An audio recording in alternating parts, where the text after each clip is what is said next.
Tonight, I want to talk about change and transition. And of course, change, that's what we want everybody else to do, isn't it? You know, we don't want to do it, but we want everybody else to change so that our life will be different. And yet, of course, any changes that we're going to do at all have to come from within ourselves. They absolutely must. And change to me means that you change from a feeling of separation and isolation and loneliness and anger and fear and pain and into a state of peacefulness. Wonderful peacefulness where you can relax and really enjoy life as it comes to you, knowing that everything will be all right. I run into that premise that life is wonderful and that everything is perfect in my world, and I move into my greater good always. And that way it doesn't really matter to me which direction my life takes, because I know it's going to be wonderful, so I can enjoy all sorts of things.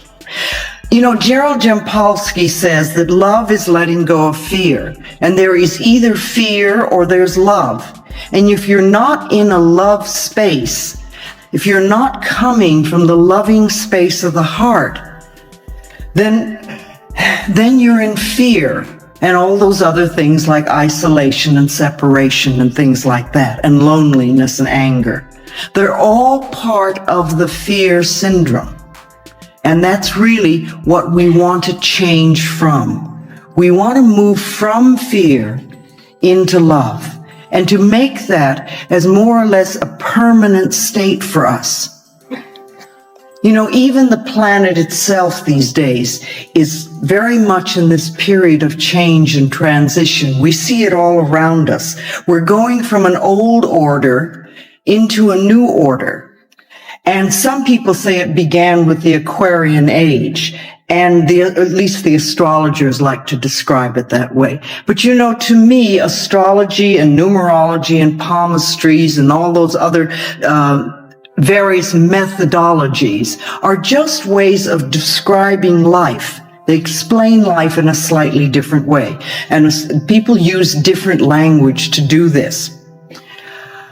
But the astrologers say that we're moving out of the Piscean age and into the Aquarian age now. And in the Piscean age, we reached outside of us and looked to other people to save us.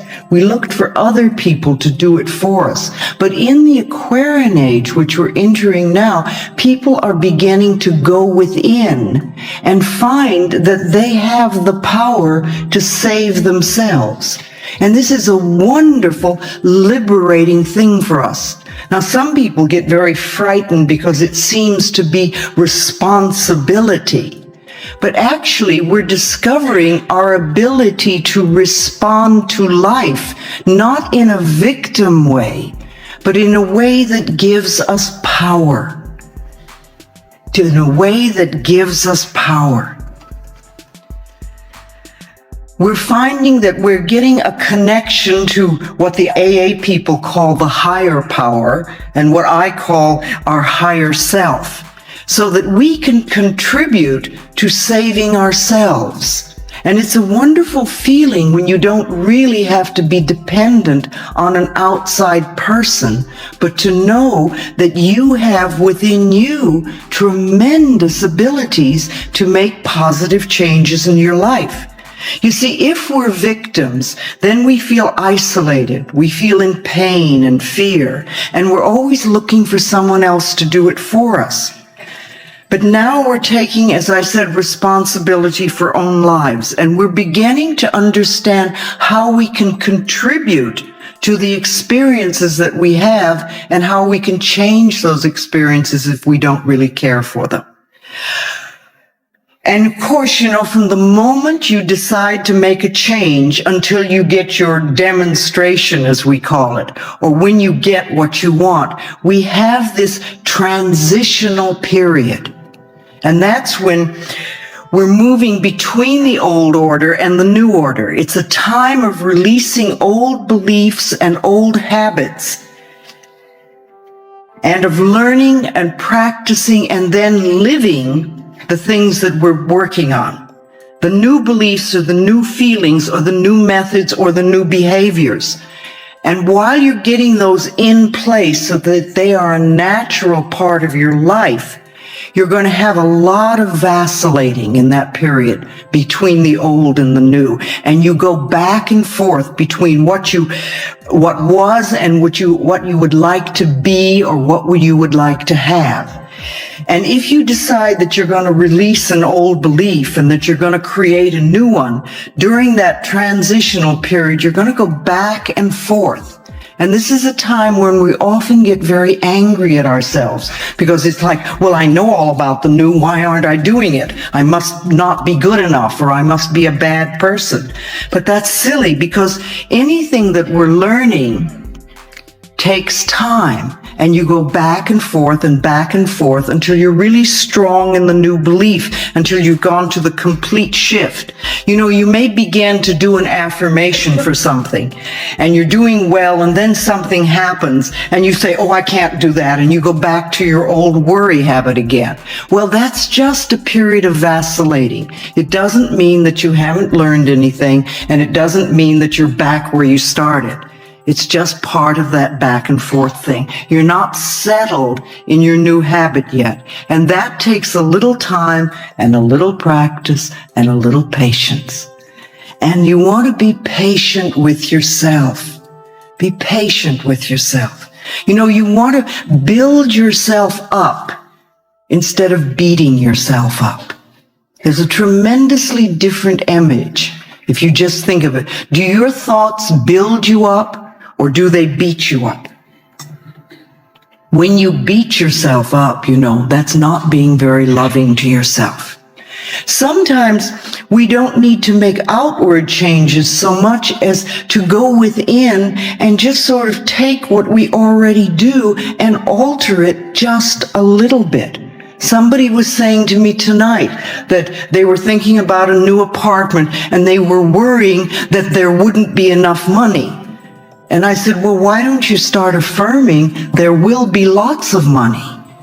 And you know, it's just like a tiny little thing, and you almost change 2 words. But it's a small way of changing the way you look at a particular situation. Somebody was asking me, saying that they were in a lot of pain.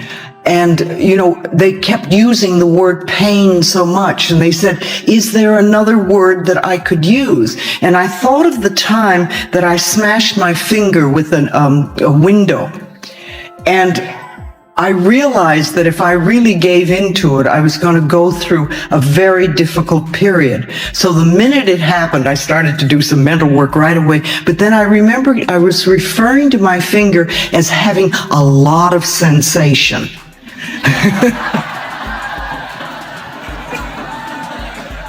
And it did. It had a lot of sensation. And you know, by insisting upon viewing it in that particular way, to me, I think helped it heal much quicker and helped me handle what could have been an incredibly painful thing. Because I knew that if I could alter my mind, it would be better. If we can just alter the way we think just a little bit. So those of us who want to change, we're moving from an old order to a new order. And lots of things are happening on this planet. I don't think things on the planet are so very different than they used to be, but we seem to be more aware of things. I see things in the paper all the time, and I think, oh my goodness, are we really doing that? And then as I continue to read, it seems like we've been doing it for a long time, but it's coming to the surface. We seem to see more negativity. But you know, if you want to clean your own mental house, if you decide to work on yourself and you're going to go inside, you have to look and see what is there. You have to look and see what your beliefs are so you know what to change. You can't clean out the negativity if you don't see it. If you're going to clean your own house, it's the same thing. You have to look around and see where the dirt is. You have to pick things up and dust them and look around and polish them or throw them out or replace them. But you have to see what's there. And if we're going to make a big transitional phase on this planet and really help to heal this planet, we're going to have to look and see what's occurring here. We're going to have to see what's happening and to uncover the negativity. And the things that have been hidden for a long time are going to come to the surface. And I think that part of this transitional phase that we're going through, I think part of the catalyst for this is this crisis called AIDS. I really want to help create a world where it's safe for us to love each other. That's all, just to love each other. A world where we can be loved and accepted exactly as we are. That's what you wanted when you were a little child.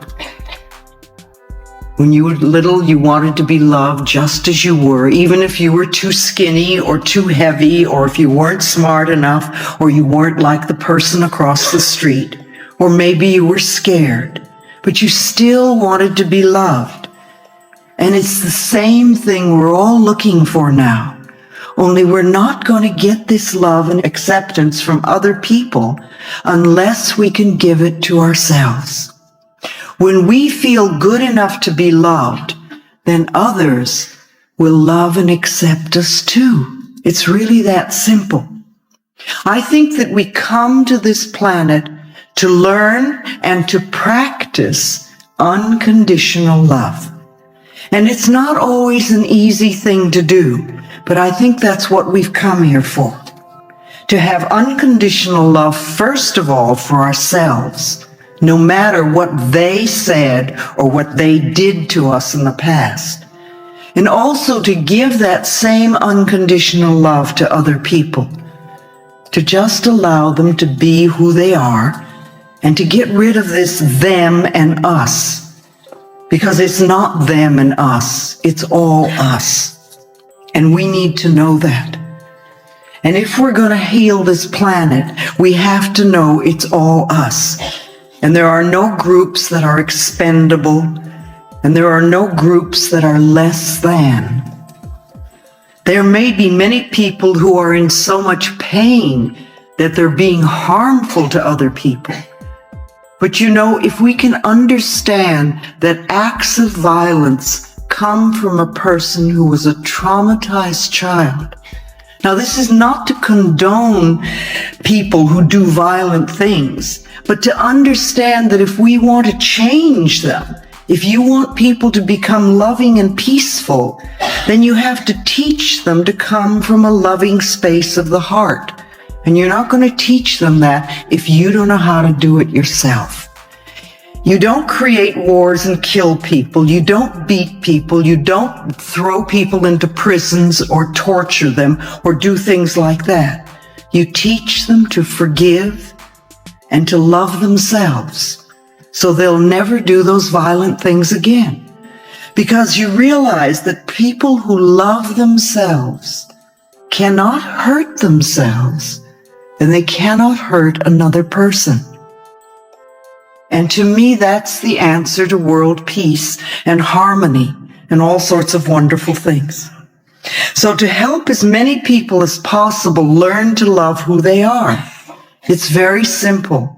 That's my work in this world, is to help people love themselves, to love ourselves so that we can get to this new order of what I see as unconditional love and peace and plenty for everyone. And I know that it's possible if we can just get the nonsense out of the way. I believe that when we leave the planet, the only thing we take with us is our capacity to love. We take our capacity to love with us, and that's all. We don't take our relationships. We don't take our automobiles or our bank accounts or our jobs. We take our capacity to love. And we have many, many opportunities to open our hearts on a much deeper level than we have. To me, love is the answer. I really believe that love is the answer. It's powerful. It helps us. It helps other people. How do you give love to the world? What are you doing to create your own inner harmony? What do you do on a daily basis to make yourself feel good inside? Or do you just sit and bitch about what you don't have? Well, it's one way of handling it, but it doesn't change the situation. You're not going to do it by being mad at yourself or being mad at other people. And you're not going to do it by blaming people. And you're not going to do it by being a victim. So what is it you do? How do you express unconditional love in your life? Even a little bit. Is there a small area of your life where you're willing to give unconditional love? How are you experiencing peace within you and around you? And if you're not doing it now, are you willing to begin? Are you willing to start creating inner harmony and peace? Another question to ask yourself is, do you really want to change? Do you want to change? Or do you want to just sit there and complain about what you don't have? Or do you want to be a person who really has and creates a much more wonderful life than you have now? And if you're willing to change, you can. If you're willing to do the work involved, which means changing the way you're thinking, then you can change your life for the better. People come up to me a lot and say, "Oh, Louise, you've changed my life." Well, I don't change anybody's life. I don't do that. I'm not a healer. I don't heal anybody. I don't change anybody. I don't have that kind of power. Only you can change yourself. And only you can clean out the pain within you. I can't do that for you. I can stand up here all evening and say wonderful things and give lots of good advice, but you're the only thinker in your mind. And you're going to make the decision of what you want to do with the information that you're being given. I have no power over you. You have the power, and you need to know that. We think so often that we are helpless, but we're not helpless because we have our minds. We have our minds. And you shape and mold your life from moment to moment by your thoughts and your beliefs and your attitudes. And you also want to know that you really are important to this world. You might say, "Well, I really don't do anything." But you are. Just the fact that you're alive is important, and your life has meaning. It really does. And you can contribute to the peace and the harmony of this planet just by using your mind.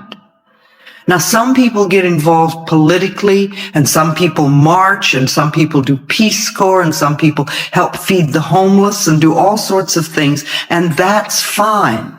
But you can also contribute to the peace and harmony of the planet just as much by how you use your mind. And remember, every time you think, every time you're thinking, you're connecting with like-minded people. Think of that for a minute.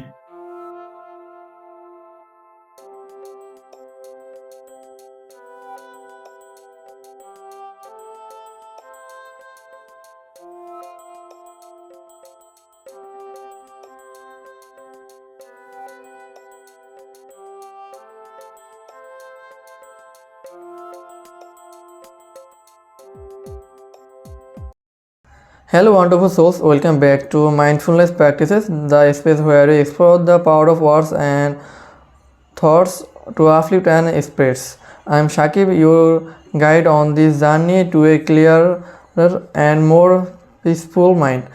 In today's video, we are diving into the incredible impact that a simple words can have on your mental state. It's amazing how the language we use with ourselves and others can shape our thoughts and emotions.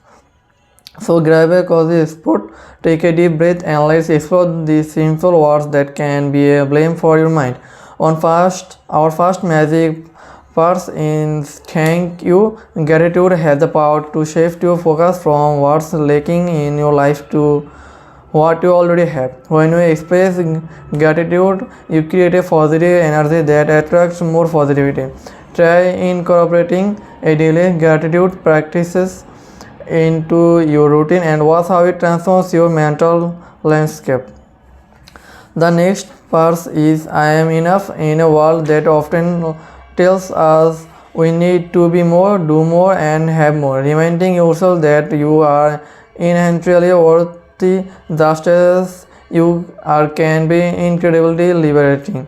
Practice self-compassion by embracing your imperfection and acknowledging your efforts. Speaking of affirmation, our third set of words involves positive self-talk. Replace self-doubt with empowering words like I can, I am capable, and I am in control.